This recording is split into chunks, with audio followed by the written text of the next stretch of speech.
Welcome to the UFL. I don't know what you dudes thought. One of the best leagues in New York. So let me know if you love the sports. Stephen J. Dawn and Ghost are your hosts of Real Tough Talk. Welcome to the UFL. I don't know what you dudes thought. One of the best leagues in New York. So let me know if you love the sports. Stephen J. Dawn and Ghost are your hosts of Real Tough Talk.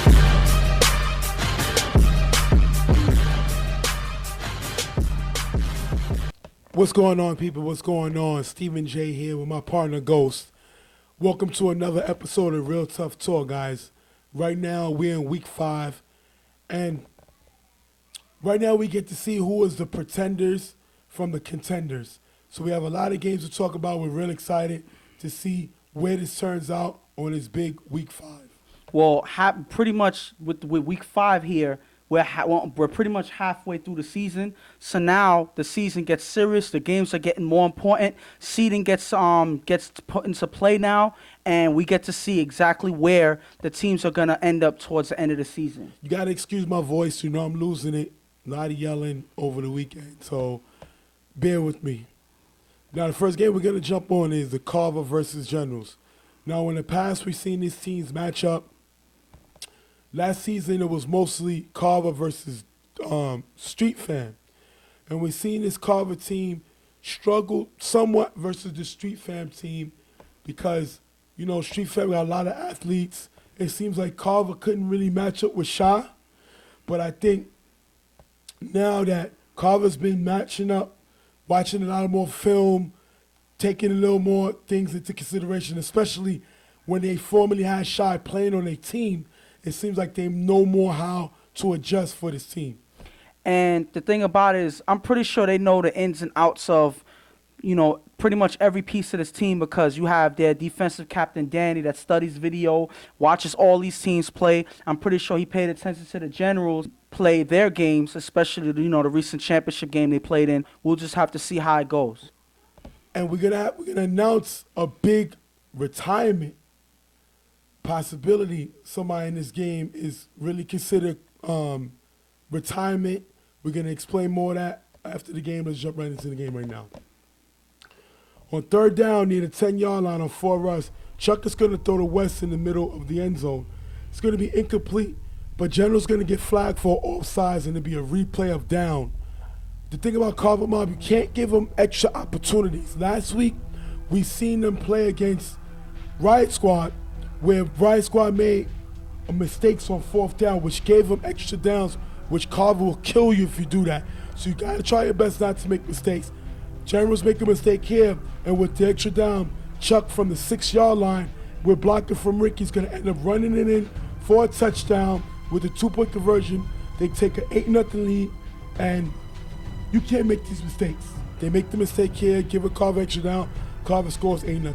Well, pretty much all it is when you give Carver the opportunity, they capitalize. This is every time.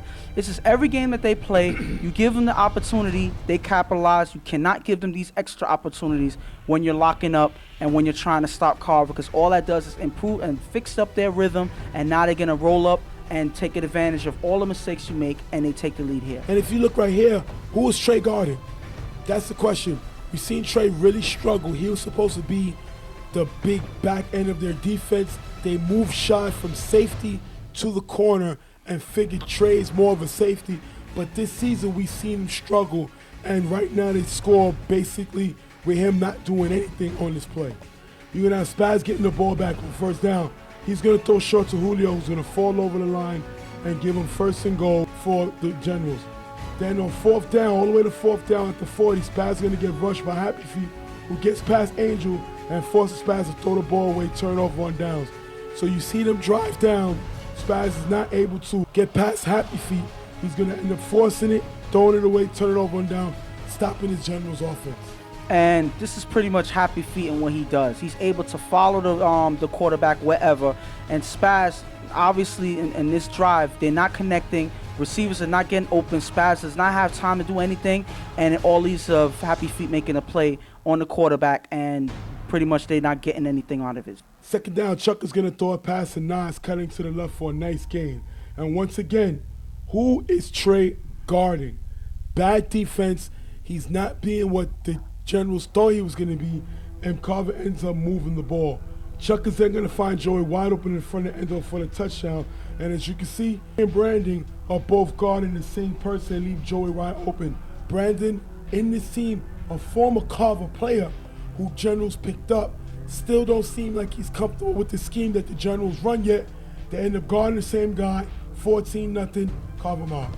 And I don't really understand what they're doing. It seems like Trey is following the quarterback a little too much, and Brandon ended up doing the same thing.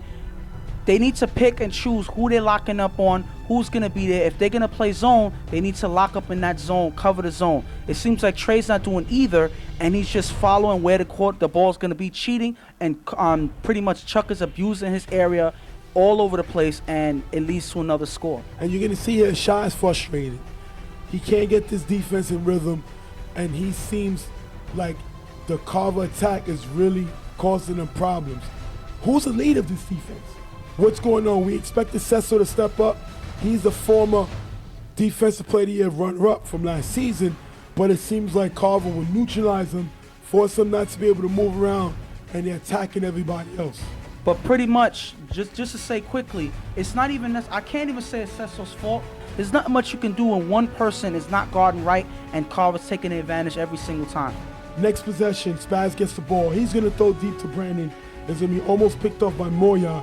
And Carver's going to get a flag on the play, moving the ball up, big yards on the flag on the penalty. And I like the fact that Spaz is trying to get the former Carver player Brandon involved. This is his first time facing his old team since he played with them in the championship team 2 seasons. Great play by Spaz getting them involved. It's almost picked off, but they're going to get a flag. Next play, Spaz is going to find Prodigy going to the right for a really good gain. Wait for Spaz to find Prodigy moving the ball. Next play, you're going to see Spaz go to the left to Cecil in the corner of the end zone for the touchdown. With the extra point, it's going to be 14-7. And if you look here, Moya and Nas gets mixed up in the call. Cecil exposes it. He's going to cut in between both players, cut back to the left. He's wide open with a nice pass by Spaz. Touchdown, 14-7. They're right back in the game. And this was a much-needed score by the Generals. Carver was up 2 scores.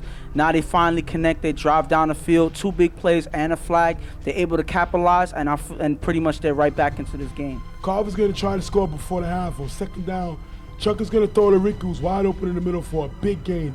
And once again, look at this play. It's shadowed in. Look at Trey. Who is Trey guarding? He looked lost all day. They exposed him. He makes another mistake here for the big game. And on fourth down, Chuck is going to throw a nice pass to Nas, who's crossing the back of the end zone for the touchdown, 20-7. And as you can see, first of all, the big pickup by Carver bringing Nas to this league. Nas is a guy who's hard to guard one-on-one. He has a lot of speed. He exposes his defense again, and this is a touchdown. Chuck finding him, 20-7, Carver. And right when they put points on the board, the Generals give up another 6 points by bad defense. Trey has been getting exploited all game. Chuck is going right to his area, and it seems like Trey is not learning from his mistakes because all he's doing is following Chuck's eyes, following where he's going, and not paying attention to his area or the receivers that's in his vicinity. And he's being left lost on an island by himself with nothing to do besides get passes thrown right past him all day. Last play has Spaz is going to throw to Julio, who's going to pitch it back. Spaz is going to get tagged before he's able to throw the ball. They try like a little trick play here. It's going to be halftime, 20-7. And you're seeing this Generals defense struggle. They haven't been what people expected them to be this season, and they're struggling here.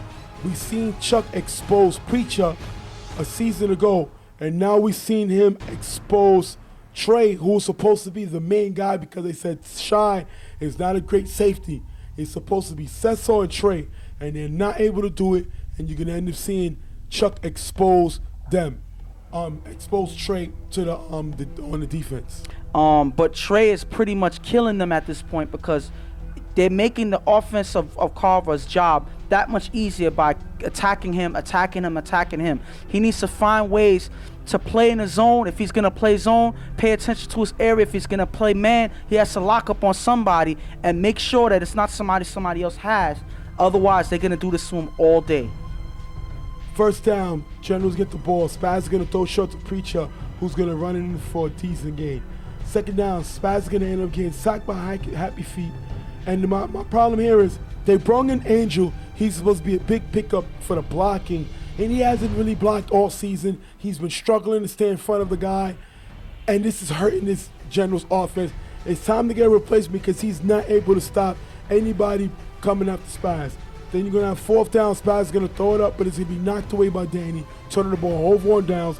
And I think the big play was Happy Feet getting the sack on Spaz and Angel not protecting his quarterback. And pretty much that's how this drive ended. Angel is not necessarily protecting Spaz at all. And because of that, Spaz has no time to get anything done, not able to figure out anything, and it pretty much leads to a turnover. You're going to have Chuck getting the ball back. He's going to throw to Ricky on the sideline, who runs for a big gain of first down.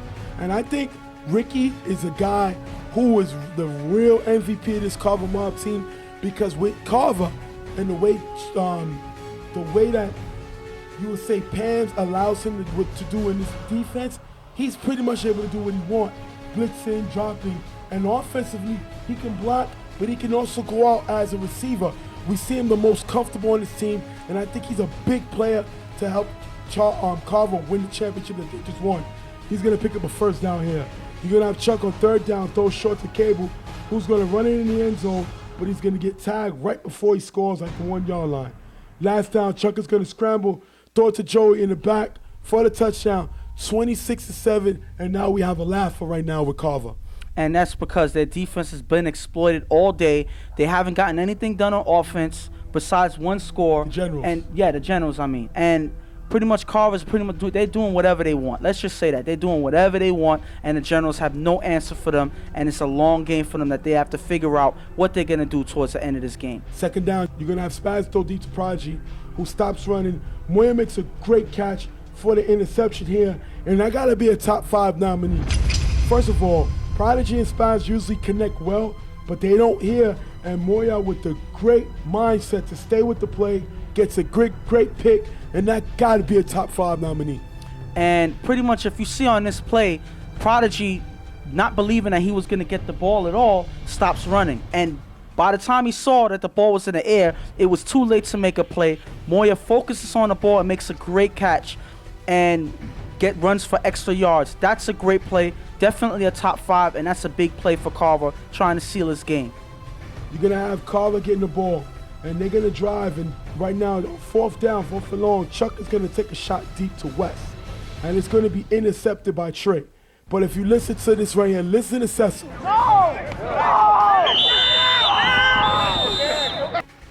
You see Cecil yelling? Yeah, how frustrated he is?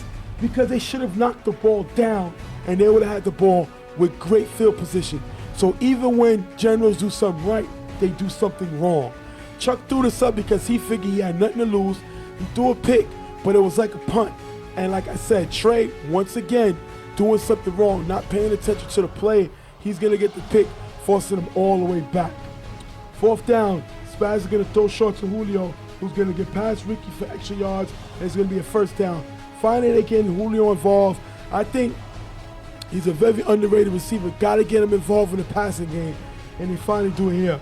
Second down, Spaz is going to throw short to Preacher, who's going to get a few yards. Spaz then going to throw to Cecil in the right corner in the end zone, but it's going to be overthrown. And with the last play of the game, Spaz is going to pitch it back and forth with Angel. Spaz is going to throw it up. It's going to be knocked away. Ending the game 26-7, Carver with the win. Generals definitely got exposed today. Not where we thought it was going to be. Thought it was going to be a closer game. They don't. 26-7 Carver. And it comes off with every time the Generals play a game and they lose, there's always 1 or 2 guys that gets exposed on defense. And this point is Trey in this game, and Chuck attacked him all day, knowing that he's not has no game plan. He's pretty much lost, and he attacked him all day, and that's pretty much what led to those 3 touchdowns they scored in this game. Generals got to get it together. We expected a lot more out of them. They got exposed by the 2-time defending champions, and that's going to be frustrating to their team because they don't look like the same team since they went to the championship in the BQFL. That loss, they still seem like they're holding on to it because they seem like they can't get their foot on the pedal to get this car moving. And on the other side, Carver with another win. And we seen them struggle last week against the Riot Squad defense. Generals are not the Riot Squad team, and it's a little easier for them to move the ball. Defensively, they had Danny back today. Danny showing what he does and how important he is to this Carver defense, and they only allowed 7 points, 26-7, Carver with the lead, with the win. Generals are in trouble, need to turn it around because right now we're in the second half of the season, and they are on the outside looking in. And they're running out of time because they have a few games left to pick it up towards the playoffs. This is coming up to be their last chances to get things together. Otherwise, they're going to be stuck where they are right now. That being said, we're going to take our first break. We're going to be right back. Real Tough Talk. Carver with the win, 26-7.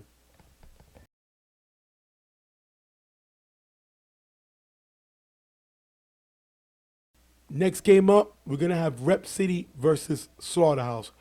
Rep City's coming in with a win to the Gunners. So right now, Rep City is 2-2, and Slaughterhouse is coming in with a loss to the U, and right now they're 0-4. Rep City beat Gunners, but it wasn't the way that they should have beat them because Gunners only had 6 players. I kind of called out Rep City because I expect more from this team. I'm a Rep City fan. I love what they represent. But they tend to let their game down, especially Rel, who's a top player. But the key with Rep City is they get their main man, Travis, back, which is a big key to this offense. So now we get to see Travis and Nicholas play. They don't have tests today, but we get to see Travis and Nicholas play, giving Hood 2 big weapons on offense. And you pretty much took those words from me. To have Travis and Nick on both sides going out, being big targets for Hood, it makes all the difference in the world for their offense because now they're threatening offense for a lot of defenses. Travis pretty much being, I would say, unguardable since last year because he was one person that was lighting the scoreboard up last year. And Nick showing to be a young prodigy coming up, being another person that may be unstoppable in the future. So there's 2 people in Rep City's offense that defenses have to watch out for. And Slaughterhouse is not playing to what we thought they would be. They're 0-4. We're expecting them to be a little more competitive. They're not really able to. Hopefully, they'll be able to turn it around. You're going to have first down. Ramsey's going to get blitzed by Izzy. Mo's going to pick up the block, giving Ramsey time to throw deep. He's going to have a great catch by Ethan. Just get past Hood at the 1-yard line. Hood got to pick this up. He doesn't. Ethan with a great catch, moving him all the way to the 1-yard line. Ramsey's going to scramble on 4, buying him time. He's going to find Glenn in the corner end zone for the touchdown. A nice catch. 6-0, Slaughterhouse got it rolling. And that was all from that play that Rep City blitzed and Mo came up with the big block. That made all the difference in that drive because that was the time that Ramsey needed to make that great throw to Ethan. That was what set up this drive. That's what put them in scoring position, and you have to give Mo the credit for this drive so far. Hood is going to get the ball back. He's going to throw a pass to D-Boy in the middle who's going to make a nice catch for a decent gain. Hood is going to come back and throw to Fonz, who's going to get near the first down. And then Hood is going to throw the ball away from Travis on 4th down, turning the ball over on downs. He had Travis, not a real good throw, turnover on downs. Hood got to connect on these passes. He doesn't, gives the ball back to Slaughterhouse. And they start off early on their offense with a hiccup, and that's not the way you start off, coming off of the game that they came off with. Playing bad, they got the win, but they struggled, I would say. And now they still keeping with that type of bad rhythm. They don't get it together on this drive. Hopefully they can fix it by the next drive or they'll be in trouble. Second down, Ramsey's going to throw to Welch for a nice gain. Then Ramsey on third down is going to throw in the corner of the end zone, but it's been intercepted by Meach in the end zone, giving the ball back to Rep City. Meach is a guy I think that gets lost in this Rep City attack. We talk about Rel, we talk about Travis, we talk about Tess, but we got to talk more about Meach. I think he's a great player.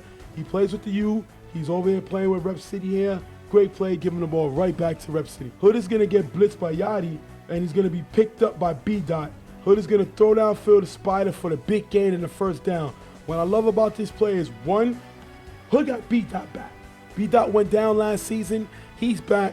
When he has a big block here, and this is what they got B-Dot for. He's one of the top blockers in the league, and he shows his importance right here. And then Hood got time to go downfield to Spider, another guy that I think gets caught up in the Rep City weapons. He's a big weapon. He's definitely a nice slot receiver who can move around. He has good hands. He has a lot of speed, and he can find a way to get open. He has a big gain here for the first down. A few plays later, Hood on third down is going to throw deep to Travis in the end zone for the touchdown. With the extra point, it's going to be 7-6. And I like this play. Travis doing what he's supposed to do, dominating. He's going to get in the end zone for the touchdown, giving Rep City the big lead. And it comes off as Slaughterhouse actually let Travis pass right by the middle, leaving him wide open. I don't see how they didn't see him pass by and didn't communicate to somebody to say pick him up, because they didn't. And all you see is by the time one of the defenders notices that he's open, it's too late. The ball's already thrown. Nice throw, by the way, and Travis is waiting there for the touchdown. Ramsey's going to get the ball. He's going to throw the jig in the middle for a nice gain. Then Ramsey on four rush, he's going to run for a short gain here. On fourth down, Ramsey's going to throw to Ethan in the end zone, but it's going to be broken up by Travis with contact. Turnover on downs. He's going to have halftime 7-6.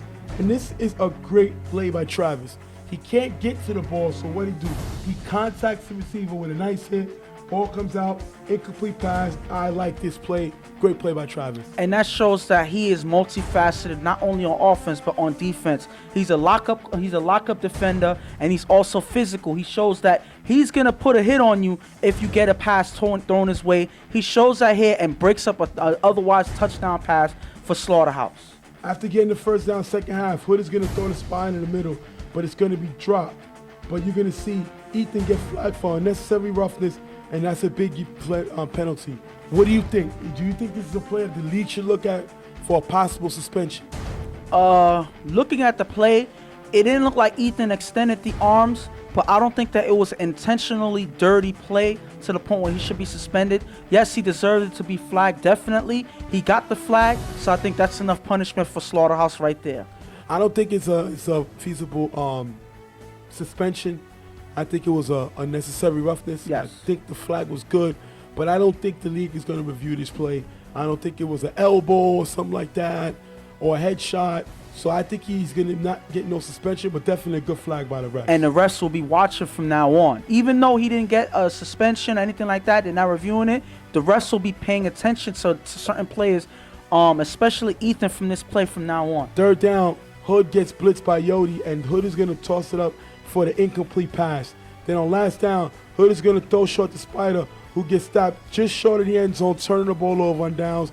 I would expect Rep City to score on this after the hit, after the 15-yard penalty. They're not able to capitalize, give the ball right back to Slaughterhouse, 7-6. First down, Rams is going to throw deep to Welch, who's going to be picked off by Travis, who's going to run it back for a big gain. Travis showing what he could do all around the board. He can score, he can break up plays, and now he gets the interception. Ramsey tends to throw these plays downfield and gets baited, and it's picked off here by Travis with a big gain.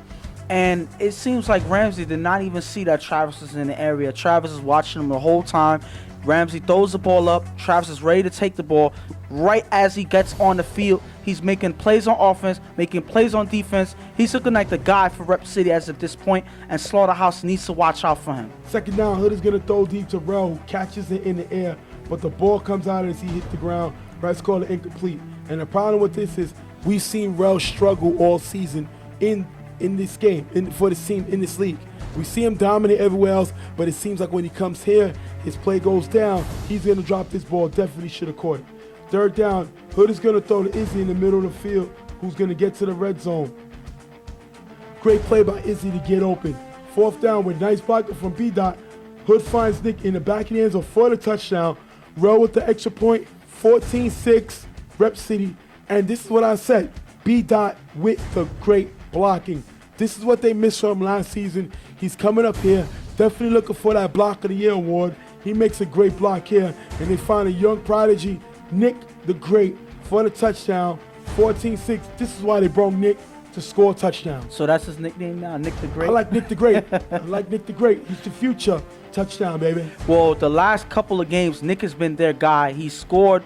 Even though they were struggling last game, Nick put up points for them. He was his go-to target for Hood, and he shows it again here, getting open in the end zone for the touchdown. But B-Dot has to get the credit for the score because he has given Hood the time that he needs to connect with his receivers, and that's all the difference for this offense. On the kickoff, CJ is going to run left and then cut back to the right for a nice gain, giving Slaughterhouse a great field position. Second down, Ramsey's going to throw to Welch in the middle, and Travis takes the ball for the interception. This has to be a top play. He should get called for child abuse right here because the way he took that ball, it got to be some type of law that he's not able to do that. One of the top 5 plays nominees, definitely great play by Travis. And it just looks like he just came out of nowhere. If you look at from slow motion, Travis saw the ball before everybody else did. Even though it looked like it was going to be a catch, the guy looked like he was open. Travis comes and says, "No way, that's my interception." He grabs the ball pretty much with his fingertips at that point. That shows how bad he wanted the ball. He takes it and runs to the hills with it. Even though he doesn't get far, that just shows that was his pass the whole way, and that was a great interception by Travis. Call the cops, because that's robbery right there. I'm calling the cops. Where's the cops? Please get here. This man, Travis, is a robber. Because the way he took that ball, the police should be here. You're going to have Hood on the next down. He's going to throw to Travis, cutting in the middle for the first down. Great play for Hood to reward Travis for the pick by throwing him the first pass. Then Hood is going to throw short to Spider in the middle. As Spider runs, Mo pushes his own teammate, and Spider runs all the way to the 1 yard line. Like I said, Spider's a guy who gets caught up in this Rep City attack. Definitely a great player, nice in the slot, makes a great play all the way to the 1. Third down, Hood is going to throw it around in front of the end zone. It's going to be dropped and intercepted by Ethan, giving the ball back to Swordhouse. And once again, we see Rel being the Achilles heel for this Rep City team. He maybe needs to get benched, maybe he needs to focus on defense, because offensively, we seen him drop a few plays last week. We see him dropping plays. We see him dropping plays in general, which is leading to turnovers, and you're going to see Hood is going to end up getting frustrated because he's stopping their drives with these drops. And this hurts them because that was a great drive, a great defensive play to begin the drive, and it all ends right at the end zone with Rel dropping a pass and leading to a pick. That was their drive to score and pretty much end this game, and because of Rel's drop, it keeps Slaughterhouse in this game, and they have a chance to actually come back into this game. It's only 14-6. Yes. Rams are going to get sacked by Victor right here. Great play by Vic. Think he gets caught up. Nobody talks about him on the defense because Rep City's not really known for their defense, but he makes a great play here. He's a former All-Star, so this is what he does.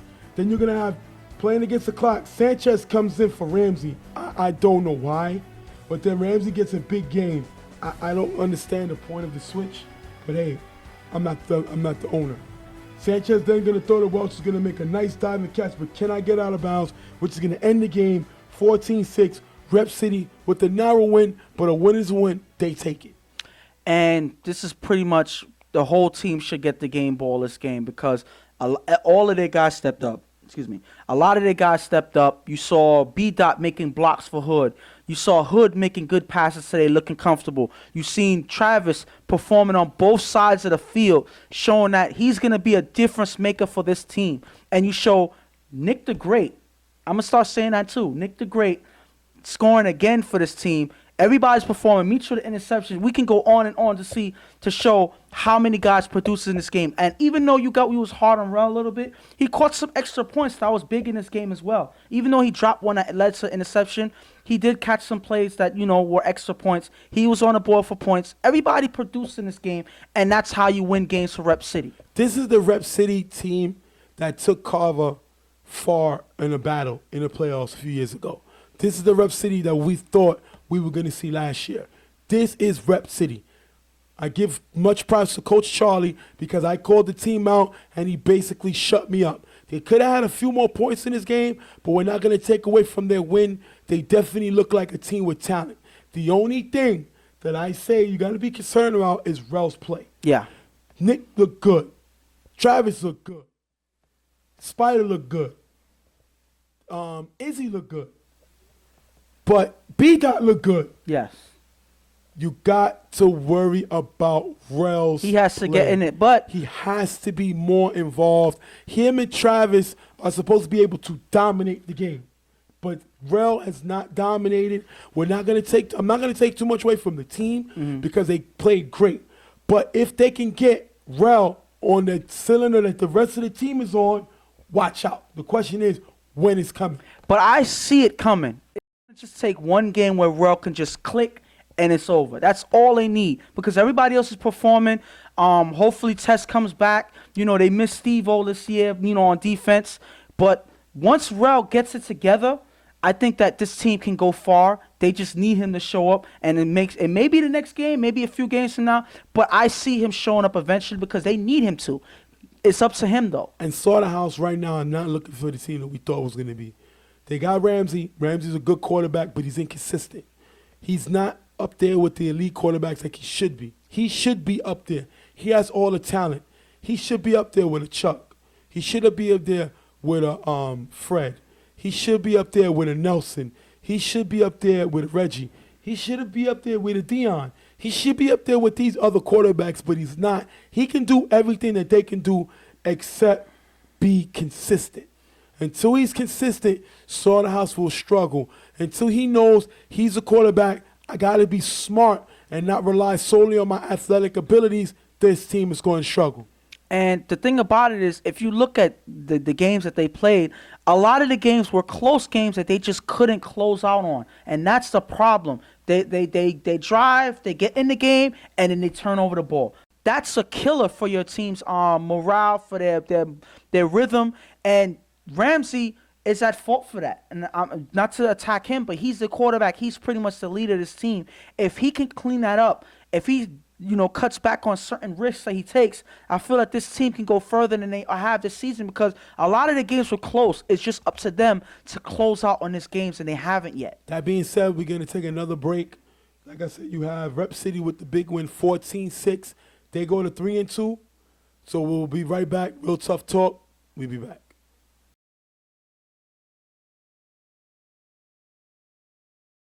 Next game up, we got 99 Problems versus Dem Getters. Dem Getters come in with a win off of UNT, so right now they stand at 2-2. Dem Getters come off with a win to Generals. They come in at 3-1. Dem Getters don't got Megatron today. We've seen this team not really play to the next level. They can win games, but they're not as dominant without Megatron. And it looks like that's going to be the story for the rest of the season. Megatron is obviously having issues getting to the games. Obviously, whatever it is important that he's not making it to the games. So they're pretty much going to have to do without him for most of these games. They just got to figure something out because this is how it's going to be. And 99 Problems, we've seen them play up, down, up, down. I think it all depends on these receivers. Los got to get a little more consistent at quarterback, but these receivers have to give him something else other than just Joe. It's been the Joe show. He's been dominant defensively with in 4 games, he has 8 interceptions. So he averages 2 a game. So he's been great defensively, coming up with big plays offensively, but he's been the only thing to hang your hat on in this 99 Problems team. And pretty much he's been the MVP, at least for this team so far, because he's been doing everything. And, there's certain guys that step up here and there, but they're not consistent enough for them to be mentioned. And I think it's a game like this that they need to show their presence because Joe can't do everything throughout the season. They need to do it here, or else they're going to struggle to do this game and the rest of the season. Well, we're going to jump right into the game. On 4 rush, we're going to have Walk roll to his left and throw a nice pass to Rubio for a big gain and a first down. Second down, Walker's going to get blitzed, and he's going to run to the 5-yard line. Great run by Walk. This is what he can do. Then he's going to scramble but get sacked by Junior. Definitely great play by Junior. Neutralizing Walker's scrambling abilities and comes up with the big sack. Last down, Walker's going to throw in the middle of the end zone. It's going to be incomplete, turnover on downs. And I think that was all set up by Junior's big sack. Definitely great play by Junior on that series. Yes, it was because they were driving. Walk was pretty much rolling out. He was running the ball. He was moving the ball throughout this drive until that sack. Once that sack happened, it threw off the whole offense. It threw off Walk's game plan, and it led to a turnover. That's a big play for Junior. You're going to have the next series on 3rd down. Los is going to get blitzed and sacked by Julian. Great play by Julian. 99 Problems going to end up punting, giving the ball back to Geddes. On 2nd down, Walker's going to throw deep to Rubio, who's going to get past Joe for the touchdown. With the extra point by Rubio, 7-zip, Dem Geddes. And what I like about this is right now, Walker's going at the best defensive player in the league. He doesn't care about Joe's stats. He's not scared of him, and he gets the touchdown pass here. He goes right at him and scores. Rubio with a great play, beating him, touchdown. And this is because Joe is finally getting tested. He hasn't been getting tested by any of these teams that they faced so far. Not even Primetime really tested him the way they were supposed to. And when you test him, now you see what he's really made of. Joe let Rubio pass right by him and didn't communicate to anybody that he's back there. And by the time Joe realizes it and tries to pick him up, that's a great throw by Watt, and all Rubio needs to do is catch it and run into the end zone. All the dances by Joe must look pretty, but unless you can make stops and help your team, it means nothing. Next series, we're going to have Los on second down, throws it to Jesse. It's going to be almost intercepted by Felix. It's going to be dropped, but then it's going to be caught by Jesse for 99 for a huge gain in the first down. Great way to pay attention to the ball. Jesse with a great play, keeping the drive alive. Third down, Los is going to throw to Javon. Javon couldn't hold on to the ball. It's going to be incomplete. Great pass by Los to get Javon the ball. But then look here. First of all, if you slow it down, it's a nice throw by Los. Yes. Javon with the great route in the front of the end zone. He's going to stretch up the arms, catch the ball, and on the roll, the ball is going to come out. You can listen to Ghost recording saying, oh, like, nice catch. Mm-hmm. Then he drops the ball.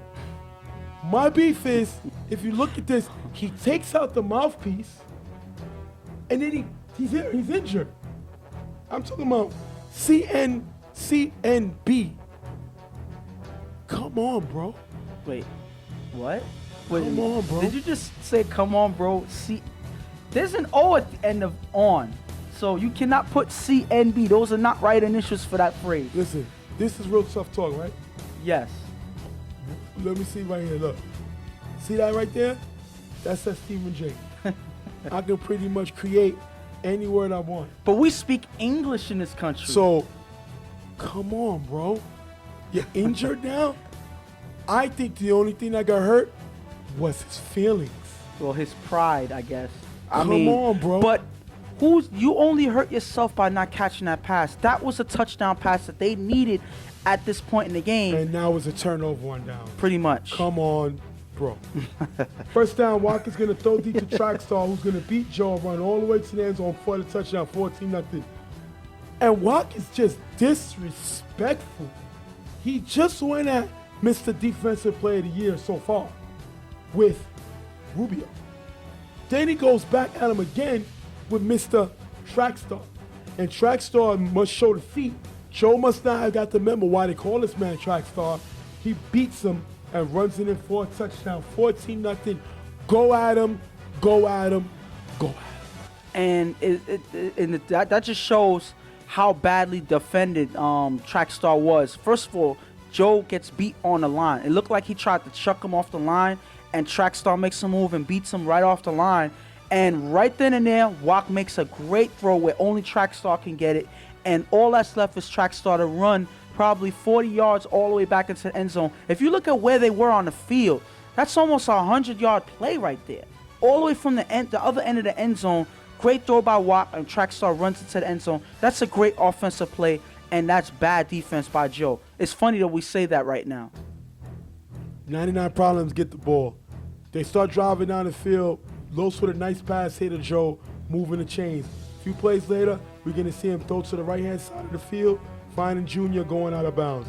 Then another 2 plays later on fourth down, Los is going to throw to Javon in the back of the end zone for the touchdown with the extra point, 14-7. The question is, did Javon push off right here for the catch? Well, it's close, but I think I see enough contact from Javon to say that he did push off, but obviously the refs didn't see it. They didn't throw a flag. So Javon gets credit for the touchdown. Sometimes the refs are going to miss it. It looks like he does a little quick nudge to push him off at the last second, and it could have been missed by an official. Definitely looked like a little push off, but I've been in that predicament where you be in the area, you miss that quick second, and then when you look at the video, you see you missed the call. But that, you can't kill the refs for that, but definitely look like a slight little push off. You're going to have the next drive. Like I said, 14-7 Getters. Walker's going to throw short to Rubio for a few yards. Getters going to try to score before the half. Walker's going to throw it up. It's going to be incomplete. Halftime, 14-7. You're going to have them Getters with the lead. And pretty much it's them Getters are in the lead because of 2 plays that Joe gave up on the defense. And it's funny to say Joe has been getting the ball thrown to him all season so far. And right now he's had his first test by Wok, and Wok made some great throws right past Joe. And this is Joe's test to see how good of a defender he is. He doesn't look good right now. And right now, because he got caught sleeping twice. Yep. You know, it's like he's so spoiled by these quarterbacks throwing him the ball straight to him. He has actually had to play defense. And now that he had to play defense, he was beaten twice and showing what type of defender he really is. And he has to make up for that in the second half. Otherwise, all those interceptions, all of those great plays, the dancing, won't mean nothing if they keep attacking him like this. He's a help defender. He gets a lot of picks because he helps out. He leaves his side, his responsibility, and goes and helps and steals the picks on the other side. The problem with that is when you have a team that's coming right at you, you can't help, and you're not on your game because you're used to helping everybody else. Smart strategy by them getters to attack Joe. Right now, they got the lead because of it 14-7. Second half, on second down, Los is going to have a nice pass to Hecko in the gap for a nice gain. They're not able to move the ball after that. They're going to punt and giving the ball back to them getters. On third down and 4 rush, Walker's going to run for a short gain. Then on last down, Walker's going to roll left, throw to the right, throw to Caesar in the gap. It's going to be almost intercepted by Joe. Turnover on downs, and this is the plays that we used to seeing Joe make. Like I said, he's a good help defender. He comes up here, makes a nice play, turning over the ball, giving the ball back to 99 Problems. And this was a defensive play Joe needed to make. Even though he didn't catch the interception, still caused a turnover. He needed to step up because those other plays that they got past him hurt, and now they need him to step up to help this defense cause turnovers. They do that here and get their offense back on the field. Los is going to start the drive with 2 short throws to Jesse moving the ball. Then on last down, 4 rush, Hollywood jumps during the rush, buying Los time to throw to Hecko in the end zone for the touchdown. Hecko's going to drop the extra point, unfortunately, but let's focus on the touchdown pass. Is this Hollywood's fault jumping? Yes, it is, because I didn't even see Los throw a pump fake. I didn't see him do anything, and for some reason, Hollywood jumped. I don't know if he has the jitters. I don't know what's going on, but he jumped, and it gave Los that extra second to make that throw to Hecko. I think that was all the difference that was needed. For Hollywood needs to keep his feet planted and go straight for the sack. If not, you're going to have plays like this the rest of the day. And if you're Hecko on this extra point, you cannot drop this. You would have had a tie game. He comes up with a big drop, and that's going to hurt his team right now. You got to catch that ball, especially after catching the touchdown pass. On 4 rush, Walk with the ball. He's going to run for a decent game, but Getters are not able to move the ball. They're going to turn it over on downs. Give the ball back to 99. Remember, it's 14-13. Second down, near the first. Los is going to throw deep to Junior, who beats Chris and gets passed to the 10-yard line. Great play by Junior. I like this dude. He's making big plays and keeping it going here. Next down, Jesse's going to go for a run, and he's going to get stopped for no yards. I don't know who called this play, but whatever they should do, they should burn it because it don't work. And they get stopped there for no yards. Next play, Los is going to get blitzed and sacked by Julian. Definitely a big sack by Julian. I like Julian because he's built like the Hulk. Yes. This dude is a monster. And you got to know where he's at when he's blitzing. And if I recall, one of his past jerseys had the name Hulk on Yeah. it. So pretty much that's his name. You would say he's built like the Hulk because he gets through the blockers like they're not even touching him. Those are big plays that they need Julian to make. He's been doing it all day. Los is going to throw the ball to Junior, cutting in the end zone, but it's going to be dropped. You got to make that catch. Good throw by Los. He got a lot of people dropping the ball in the end zone. It's another drop. We seen Hecko drop the extra point. We seen Junior drop this. We seen Javon drop the touchdown. He's there killing Los. Los is making throws and they're dropping the ball. Last down, Los is going to throw to Joe, but it's going to be too high. But Getters are going to get called for illegal contact, giving 99 another play. It is 14-13. They have an opportunity to win the game with the clock ticking down. Last play, Los is going to throw to Joe in the corner.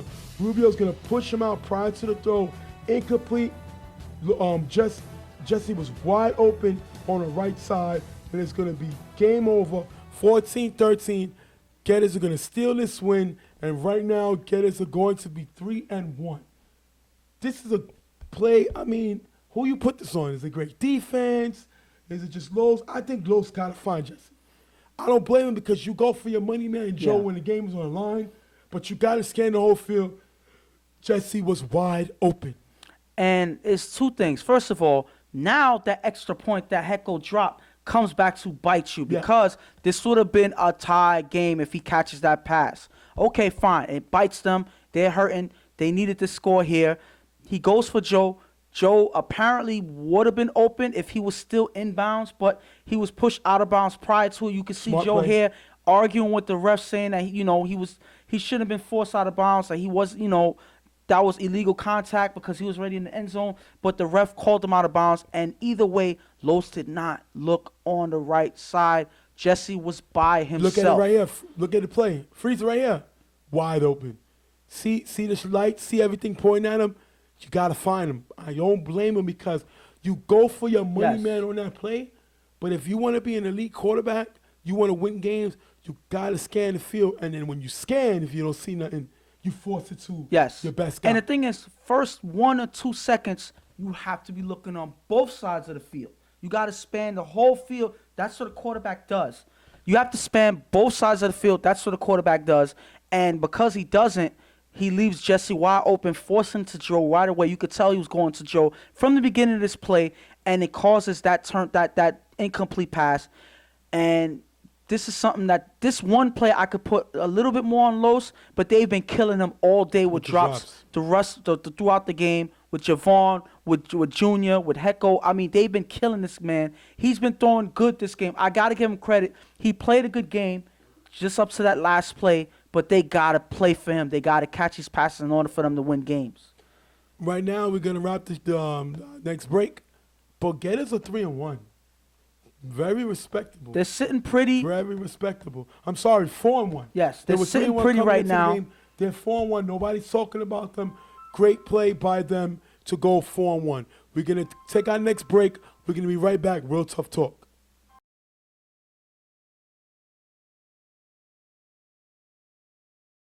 Next game up. Wait. You got to start over. What's going on, people? What's going on? Back. Real Tough Talk. Stephen J. Ghost. Back on the scene. Next game we want to talk about is ILD Goon Squad. ILD coming in with a win to reload it to move them to 3-0. And Goon Squad coming in with a loss to Sour Factory to put them to 0-4.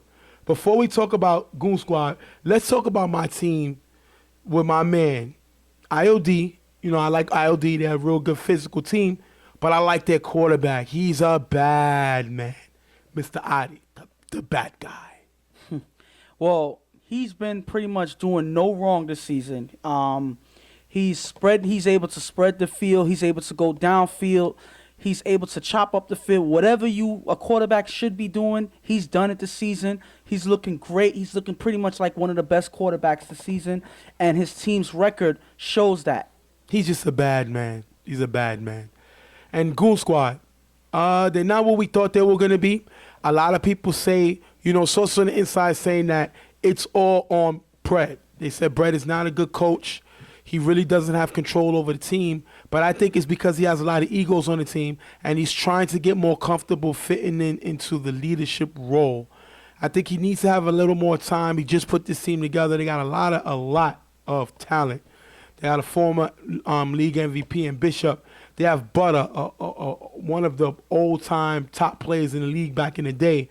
They have Crazy, who was a big offensive acquisition for this team. They got Chris, a guy who was a good ball giver a few years back. They got some players on this team. They added, who else am I missing on this team? X. He's been playing very well. They added some weapons. They got a good team. The problem is I don't think that they have any type of discipline, which is causing them to lose games, which is why they're coming 0-4. And the thing about it is, this is what happens when you have a new team coming together. A lot of guys who are not necessarily used to playing together, coming together for the first time. And it's not going to gel right away, and it shows with their record. Things have not been going the way it would seem on paper, and it pretty much reflects everything that's went wrong for this team so far. Slash is not going to be here for IOD, and you're going to see Goon Squad not half beat, though, which is, I think, is becoming a hectic situation with Beto throwing for Goon Squad. They're blaming a lot of things on him, and we're going to have to see how this game goes during the day. Crazy's going to get the start. Crazy's going to get the start. He's going to get the ball. He's going to get sacked by PJ here. 2 plays later on 4th down, he's going to throw short to X, who's going to run it for the first down. Great way for Crazy to find a little outlet pass, moving the ball, getting the first down. Crazy's going to come back to X, who's going to run it again, but this time for a short gain. Goon Squad's going to end up getting stopped, short of the end zone, turning the ball over on downs. I think it was a pretty decent drive. They got stopped, but at least they were moving the ball. They got the first down, and you can't kill them for this drive. Way to move the ball. And, you know, you can hear Brett in the background saying he'll take it. Even though it was a stop, they put ILD in a bad position because they're all the way near their own end zone, and they give their defense, Goon Squad's defense, a chance to lock up and make defensive plays and get a good stop on ILD. Adi's going to get the ball, and with 3 short passes, going to get near the first down. Then on 4th down, he's going to throw to Brandon on the sidelines, going to run it for a big gain and the first down. Adi's then going to throw to Eddie on the right side. Eddie just stays in bounds on the run and runs it all the way for the touchdown. With Ace getting the extra point, you're going to have 7-0 lead. Adi with a great pass to Eddie on the side, man, and wait for Eddie to stay in bounds. And if you look, Adi completed every pass on this drive. He's a bad man. And pretty much those are the words that I would use because he's doing everything right. He is pretty much the bane of defenses so far this year because he's done no wrong on this offense. This drive included, showing that he hasn't thrown any incomplete passes in this drive. And it was a great, pretty drive going all the way into the end zone. Goon Squad's going to get the ball back. 2nd down, Crazy's going to throw to X, who's going to run it in for a gain. But they're not going to be able to move the ball more than that, and they're going to end up punting on that drive. ILD get the ball, but they really can't do nothing on their drive. They're going to punt back, giving it back to Goon Squad. 2nd down, Crazy's going to throw to X for a short gain. Finding X. X seems like the guy Crazy looks for, and he's moving the ball. 3rd down, Crazy rolls out, throws short to Goonie for a few yards. But on last down, Crazy's going to throw it up. It's going to be incomplete, turning the ball over, giving it back to ILD. You see Crazy moving the ball, but not able to get points. The first one was okay. This time it's a problem. And obviously, it wasn't necessarily meant for it to happen the first drive for them to get close but not into the end zone. It just shows that no matter what you say, no matter how you sugarcoat it, their defense, their offense is struggling. They're not able to get into the end zone. They're not able to close out on these drives and score points. 2nd down, Adi gets the ball back. He's going to throw to Brandon, who has a step and makes a catch for a big gain and a first down. I like Brandon. He's a guy that gets lost up in the ace, slasher, all these other guys, but I like Brandon. He makes plays. And then the next few plays later, Adi's going to roll to the right and throw to Eddie in the back of the end zone for the touchdown. But Costa getting the extra point here, 14-0. Adi's on fire. He's a bad man. He's the Aaron Rodgers of the UFL league. He's a bad man. He scores here.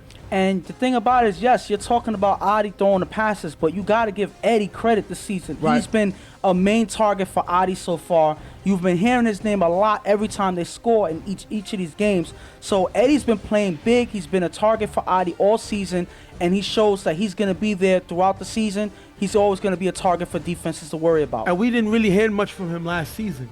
So now with him, I think that's something to talk about as far as the most improved player. Because we didn't really hear much from him, and this year he seems like he's in the zone. After getting the first down, Crazy's going to throw deep to X, and Brandon, with an early hit, gives Goon Squad a spot foul. Good call by the ref. Brandon got there a little early, and there was a flag on the play. Crazy's going to throw short 3 straight times, but it's going to, 4th down, it's going to be incomplete, turning the ball over, taking us into the half, 14-0, ILD with the lead. And ILD is pretty much commanding this game at this point. Goon Squad can't get anything going on offense, and I feel that was the main reason why they have the record that they have. Their offense has not been performing the way they need to, and this is another game that's an example of that. And we expected them to be better offensively. They added Crazy, they added Bishop, they added Beto. We thought those additions, and they added Joe. We thought those additions were going to help take this team to the next level, and it seems like their offense has been hurting them. Their defense have been playing very well, but the offense have not given them anything. And Crazy, is not the quarterback of the future for this team as backup. And Brett does not hang his hat on offense. He's a ball give-up defensive guy, which is why I think they have a pretty good defense, but he doesn't really know much about offense, which is, you can't say he's an offensive-minded coach, which I think why this team offensively is struggling. Adi's going to get the ball in the second half. He's going to get sacked by Miguel. Great play by Miguel. Miguel's going to follow it up with a sack again, putting the pressure on Adi. Miguel giving Goon Squad something to talk about on defense. Adi's going to throw it up on 4th down, incomplete, turning the ball over, giving it back to Goon Squad. And I think this all credit should go to Miguel. He has great defense on his drive, giving the ball back to Goon Squad. On 4th down, Crazy's going to throw to LA in the gap to get the 1st down. Then on 2nd down, Crazy's going to throw downfield to Joe, but it's going to be picked off by Andy, giving the ball back to this ILD offense. And he had Joe. I think it was a bad pass. Crazy can't get the ball downfield to Joe like Bito can, and he turns over the ball here. And that's because Crazy does not have a strong enough arm to get it downfield quick enough to get to Joe, and that's why defenses and the players like Andy can get to it. Their offense is not looking good at all. 4th down, Adi's going to throw the draw in the gap, and he's going to get a big gain and pick up the 1st down.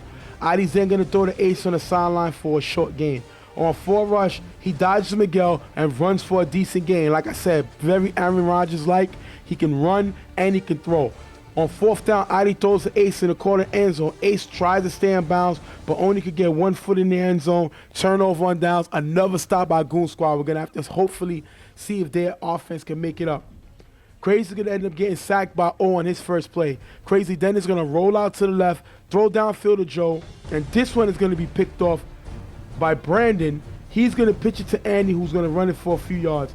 Again, we see Crazy trying to go downfield to Joe, but like you said, he does not have the arm strength. This time it's picked off by Brandon, and that's just something that Crazy can't do. He's not a downfield guy, can't try to force it. He does here and gets another interception.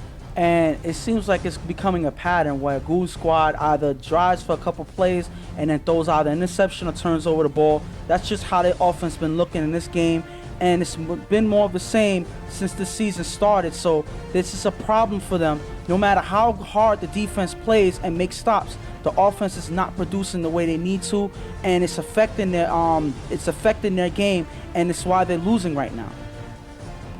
Adi's going to get the ball back. He's going to throw the Gil at the 5-yard line. And Adi's going to follow up, rolling right, has a free play, finds Gotti. Hopefully I got that right.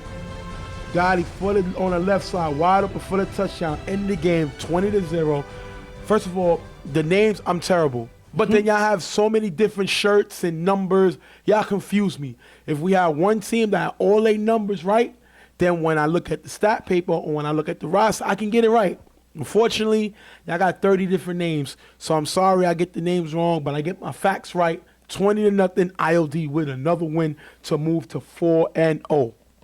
And the thing about it is, you can see how comfortable this team looks on offense. They haven't really, I can't say that they have been tested yet. Even with the game with the U, their offense has not been tested. There haven't been a defense that was able to lock up on any of these receivers or give any of these quarterbacks, because Slasher through that game, but this offense hasn't had the challenge yet, and I feel we have yet to see that challenge. Hopefully it will come, because Goon Squad was not a challenge for this ILD team. Goon Squad needs to get it together. Based on a miscommunication with time, they were supposed to have Dave throw this game, which is the last game for him to be eligible, but because of a mix-up by the league office, he wasn't able to be here, so the league office has extended them to allow Dave to throw. Only he can be added to their roster because the league took blame for messing up the time for Goon Squad. So we're going to have to see if Dave will be here next week. The question is, if they have Dave, what happens to Pito? If Pito leaves, Joe leaves, because we've seen that happen before. So what happens to this team? That's a big question. And it's all on them. I feel if they are going to go with Dave, then they have to focus on how they're going to work and transition Dave into the team. And they have to transition Joe as one of their other receivers out. Right. You know, they have to figure out what style they're going to have, and hopefully Dave can be the one to help them figure out what offensive identity they're going to have, because right now they don't have any. And I still think this team could make noise. If Dave could come in and steer the ship, they could make some things happen. The question is, I hope Brad has this already situated with Pito, because if I'm Pito and I'm coming in after missing a week, and now I see another quarterback, I'm going to have a problem with that, because Pito can't play anything but quarterback. But, I mean, like I said, at the end of the day, when you're a coach, you have to make the hard decisions. That's your job. I mean, that's the whole point of running a team. You make hard decisions. Not everybody's going to be happy, but when you have the end result, you're winning games, and you have that mission, and you reach that goal, that's all that matters at the end of the day.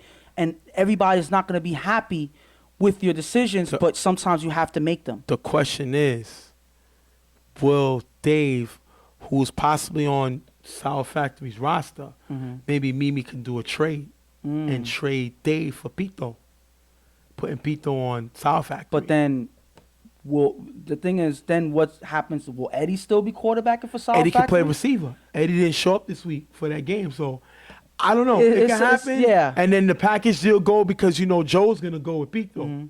So we're going to have to see. That's going to be interesting. Maybe a three-way trade. You know, it's Who possible. knows? Like I said, because the league office messed up the time, that can happen.